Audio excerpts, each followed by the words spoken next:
Out of all of Dreamworks' franchises, the How to Train Your Dragon series might just be their most highly regarded. With its stunning animation and surprisingly mature writing, this series went on to become one of Dreamworks' most successful. Not only do you have the trilogy of films, but several television spin-offs following the cast. So it's no wonder why Universal is finally bringing this highly praised property into their parks.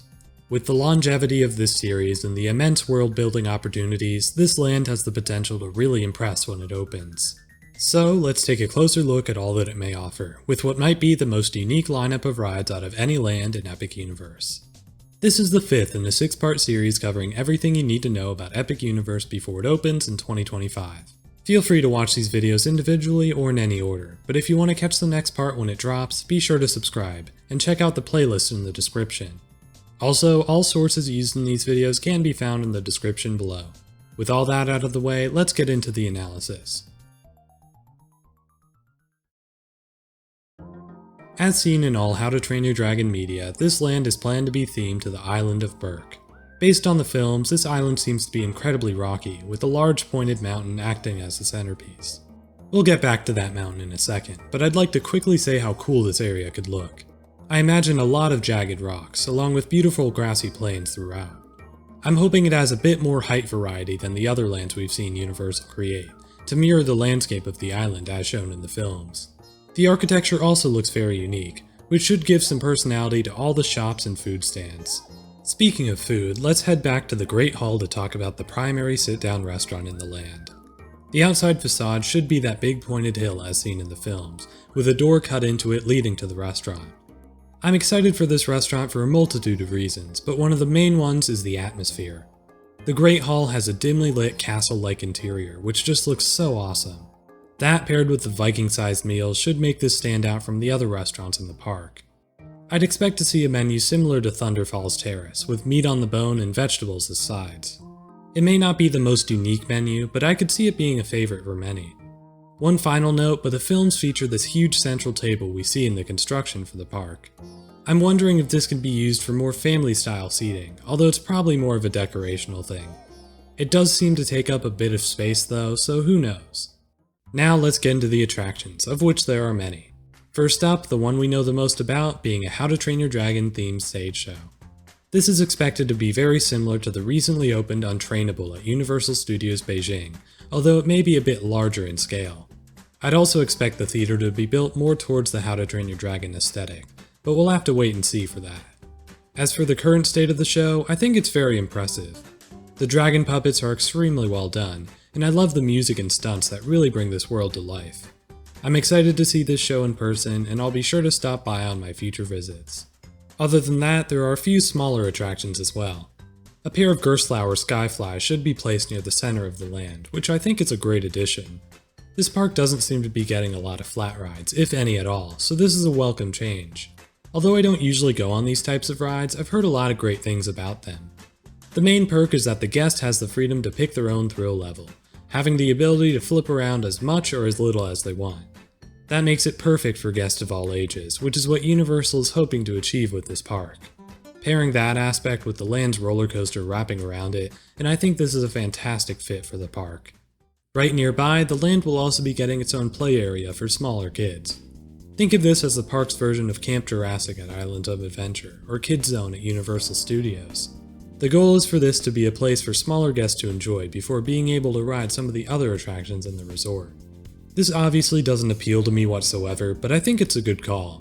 As I said, this is a park aimed at families, and widening that appeal to even younger children is a smart idea. Universal is making an effort to make all their guests happy, and I think that this is an important part of that. As long as it's well themed, I think this is a good addition. Let's start getting into the more advanced rides at the park. The first of these two rides will be a small boat ride, although it may not be exactly what you expect. This won't be a slow-moving dark ride like Pirates of the Caribbean at Disney's Magic Kingdom. Instead, this will be a mock splash battle, with a focus on getting other people soaked. These seem to be most popular overseas, with one of the most prominent ones being battle galleons at Alton Towers.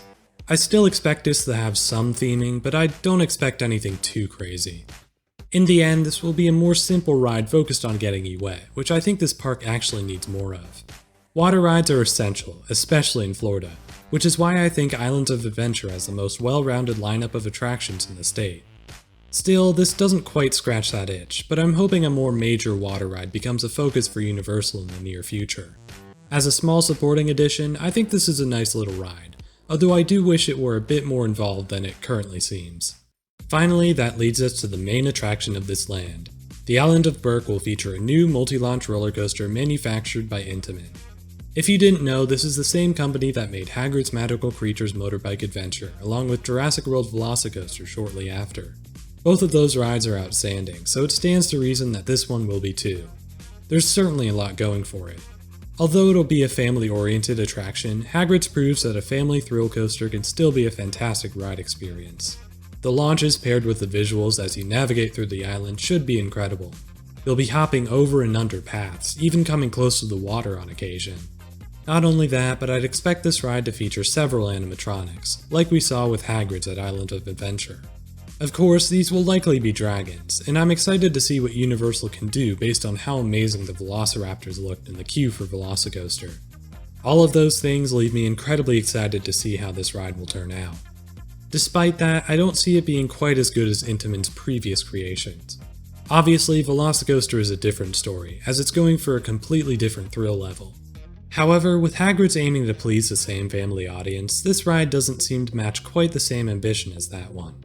This will be much more of a traditional roller coaster, which is perfectly fine, but a little disappointing considering everything that Hagrid's did. Quick spoilers ahead for Hagrid's, but not only do you have the backward segment and the drop track, but you also add a unique seating arrangement and an interactive element with the button on board.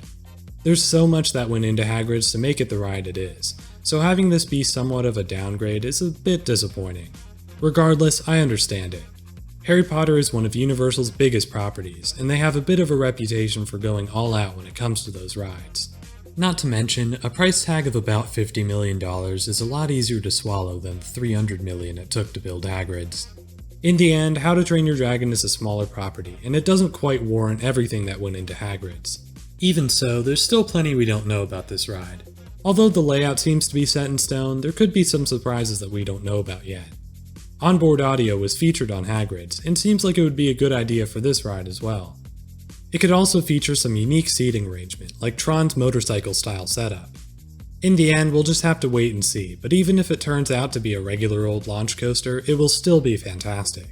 Universal's theming is top tier, and the interactions this ride will have with the landscape really look amazing. This might not be my most anticipated ride in the park, nor my most anticipated roller coaster, but I could still see it becoming a favorite. Even if it doesn't quite match the quality of Hagrid's, everything Intamin makes is amazing. Overall, this land looks really fun. It's certainly a bit less advanced when it comes to attractions, but that doesn't make them any less exciting. A solid flat ride, a play place for kids, one of the park's only water rides, and a thrilling multi-launch roller coaster. Each adds their own unique thing to this park's lineup, with more supporting attractions to help out the big hitters. Pair that lineup with a theming and dining experience, and this looks to be one of Epic Universe's most solid lands. It may not have any massive attractions, but it gives this park a boost in areas it really needed. That's a wrap on Part 5. With all the lands in Epic Universe being talked about, you may be wondering what the finale of this series will entail. Well, I expect it to be one of the longer episodes, focusing on all the potential this park has in the future.